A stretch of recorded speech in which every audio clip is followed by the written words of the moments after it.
Okay, so next is Cyril Labbé, and he's going to present fact-checking nucleotide sequences in life science publications, the Blastn tool. Hi everyone. So this work has been done with Jennifer, who is here in the audience, and she's a biologist from Australia, and she will join me for the question, because I'm sure there will be plenty of things that she will be able to answer, and I will not, because I'm a computer scientist from France. So you will have to struggle with my French English. I'm sorry. I will try to speak slowly so that you can catch up the deep meaning of what I try to say. Okay, so this is about automatic detection of questionable research paper. So I think you all know what we are able to do for plagiarism using what is behind the detection is hashing function. But there is also work that are dealing with detection of automatically generated paper. So this is work that is funded by Springer Nature in my group. So we are using the intertextual distance to do some machine learning to detect automatically generated paper. But these kind of tools do not really detect the fact that data are manipulated or fabricated or whatever. So we would like to have something that help to find out errors. So as you have heard before, there is no tools to find image duplication or things like that. So we won't try to do that. We'll just try to extract facts from the text and try to see if what is said in the text is true or not. So it started with 5 publications that Jennifer saw. And so Jennifer not discovered, but well, let's say discovered the particular gene. And all those papers was speaking about this particular gene, and there was what she called obvious error in this paper. So all these 5 papers were really looking alike. There was same kind of figure, no duplication of figure, but same kind of figure, same section, more or less the same wording. Wording were different, it was not plagiarism. There was some kind of plagiarism sometimes for some paragraph, but really rephrasing. So that's why I guess they were not caught by a cross-check or what has been used as plagiarism detection. And they were all ending with kind of strong affirmation about the use of this particular gene regarding different kind of concern. So I asked Jennifer what kind of obvious errors there was in. And so this is the thing that she was able to explain to me, and I will try to explain to you, but if you have questions, you will have to ask it to her.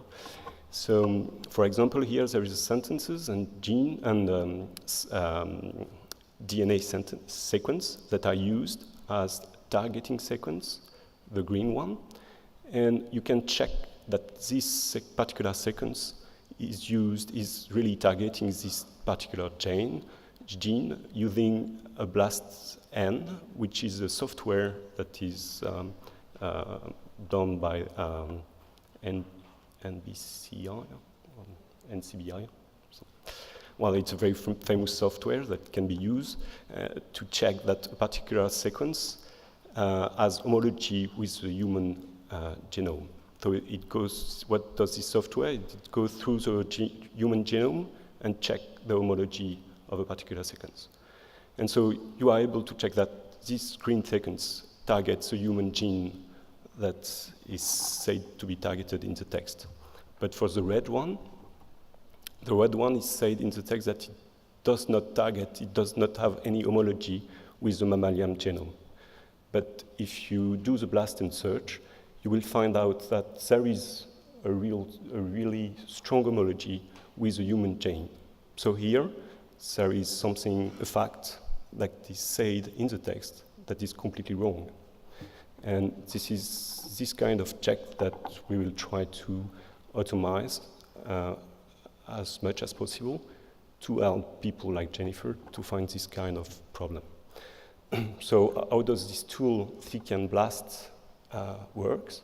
First, you look for all the sequences in the text, and you analyze each sentence to find out if the sequence is a targeting sequence or a non-targeting sequence. And you end up with a status for each sequence. Then you perform a Blastn analysis automatically for each sequence and get the result from the Blastn. And then you do a comparison between the facts that has been extracted from the text and the facts that come from Blastn. And then you are able to tick if fact to know if it's a green one or a red one, if there is a problem, or if what is said in the text is in coherence with what we know from Blastn.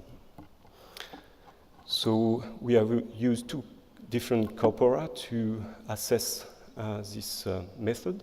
So the first one is composed of 48 papers that we know that they are problematic.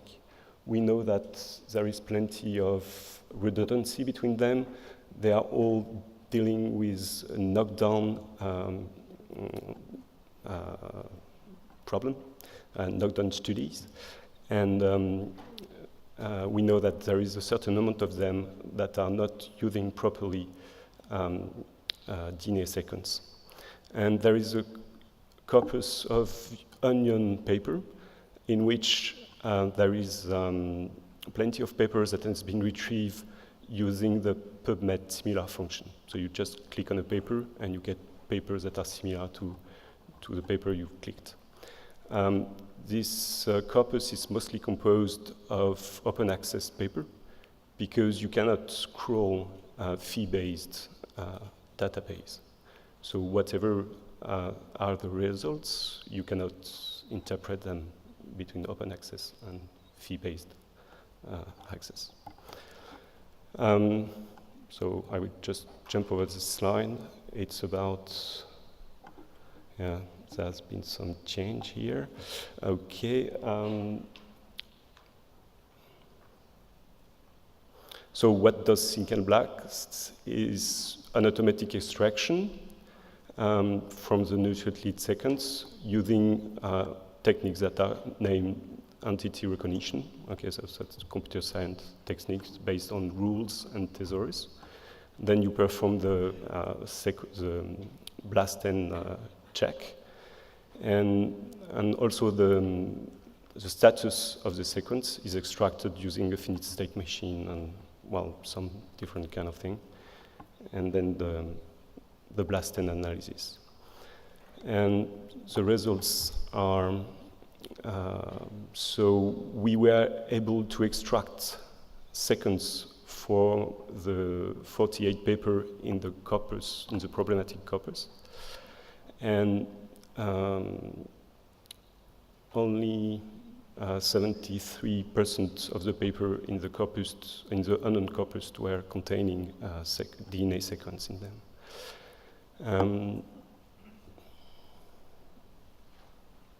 So sometimes Seek and Blast is doing mistake. So for example, in the corpus P, where we know there was problem, we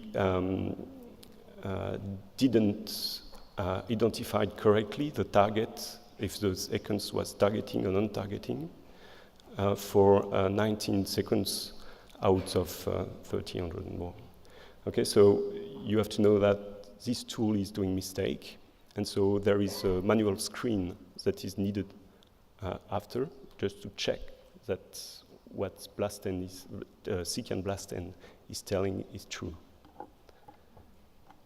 So at the conclusion, so we did a kind of automatic detection, fact-checking, which, as you know, is quite à la mode today. Something that is very useful for fact news detection, for example. But often fact news detection are based on the source of the news. So, for example, here you will say that a paper might be fake because it comes from China or because it has been published by this publisher or things like that. So it's obviously things, or because it comes from this university or whatever. So maybe this is not a good way to go. And there is also a trend to try to detect statistically flawed papers. So there exist some tools that extract numbers from the papers and try to see if the p-value is good and things like that. So we are going a little on another track here. Let's try to find out the facts in the text and try to check the fact. And so there is an online prototype that is available at this URL. And the next steps will be to try to avoid as much as possible the false positives that we have in our results. And so this could be done by some techniques like more in-depth analysis of sentences. And how this tool could be used, well, there is many ways to use that, but this must not be seen as a way to fight misconduct, because, well, this is quite just kind of patch. You will not find the root of the misconduct. It's only what you see, the results of the misconduct. The root, we think, are more related to the pressure for publication and things like that. Okay, thank you very much. And I will ask Jennifer to come to help me for the question.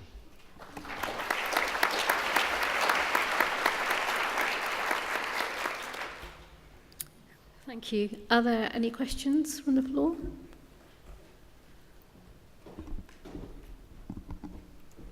Do people understand it? Well, we do. We have one questioner. So, go ahead. Chris Papes in Kansas City. I'm curious as to how specific this tool is as far as looking at a nucleotide sequence, because I co-author lots of papers that have nucleotide sequences on it, but I'm not involved in doing that particular aspect of it.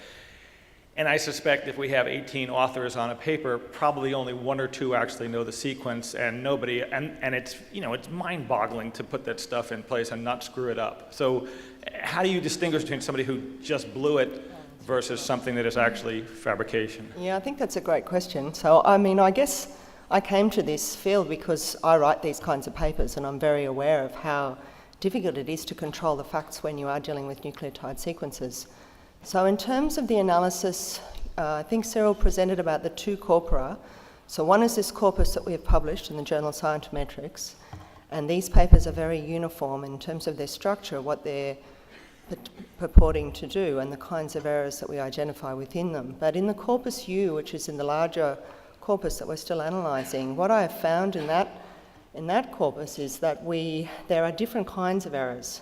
So as an example, I can think of one paper that might have included RT-PCR sequences for about, say, 10 genes, and one of those sets of primers targeted a gene other than the authors described.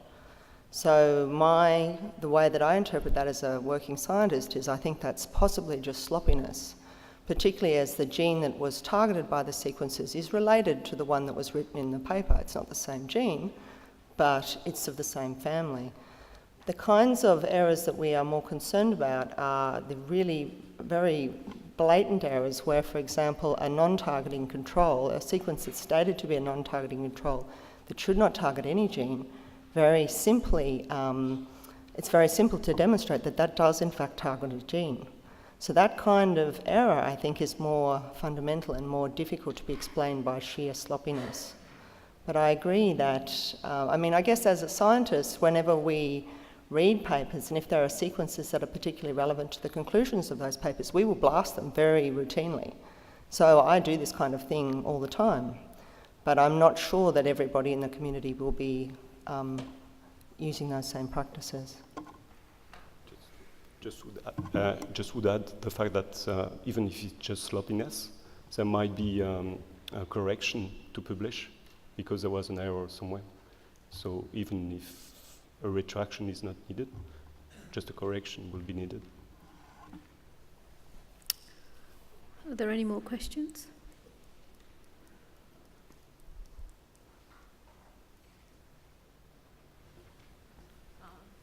Hi, Constance again. I hope it's okay for me to ask another question. So I did cancer research. I was a lab manager of a cancer research lab for a few years. So I can imagine all the possible ways that things can get screwed up. So I'm just wondering, like we have, before we publish a paper, we have people to check the comma or like the format, but there's no one check basic genetic sequence, whether it was correct or not, is kind of interesting, right? What is more important, a comma or whether you're using the right gene? But what I'm actually just really curious because I was reading the conflict of interest disclosure that Cyril, are you actually, it sounded like you're trying to find a method to detect automatically generated scientific paper. So are you trying to optimizing the detection of automatically generated paper? Yeah, that's it. Because there has been some papers that were automatically generated that were published in high-profile publisher, and so that the tool was needed to detect them automatically because they were published and sold. So, and the tool is actually running, and publishers are using it. It's an open source tool that is available.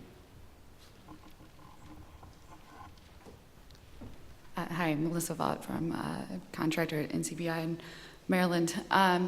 So as I understand, your tool is designed so that you have to have an open access HTML publication for you to be able to do the data extraction. And my question here is, what about the issues of a lot of data now, especially even the methods being moved into supplemental materials, which are often in PDF formats, which really create a problem for the data extraction and how you can approach that? Okay, so we've got we've got some false positives that come from the fact that we are working with PDF, because we extract the text from the PDF, and so we lose all the formatting thing. So for example, all genes that are in table or things like that, we are not able to extract them properly. And some of the false positives that we have come from this kind of problem. So if we were working on HTML file, it would be really more easy. And so I think that if we work with the data that publishers have, for example, it will be more easy and we will have less false positive. I might just add that, a related issue is that there's no requirement to actually publish nucleotide sequences within publications. So the reason why we were able to find some of these papers was because the sequences are there, but particularly negative control reagents are often not defined. So I think our work indicates that probably there needs to be some guidelines in terms of requirements for people working with these kinds of reagents that can be verified using the sorts of tools that we're developing. Thank you. Tahir Pillay, Journal of Clinical Pathology. I'm a molecular biologist and I've worked with cloning and expression projects. One of the things that I've learned about in going to many conferences was that sometimes I've heard that some of the mistakes could be deliberate because in a highly competitive field, you really don't want your competitors to be able to reproduce your experiments quickly.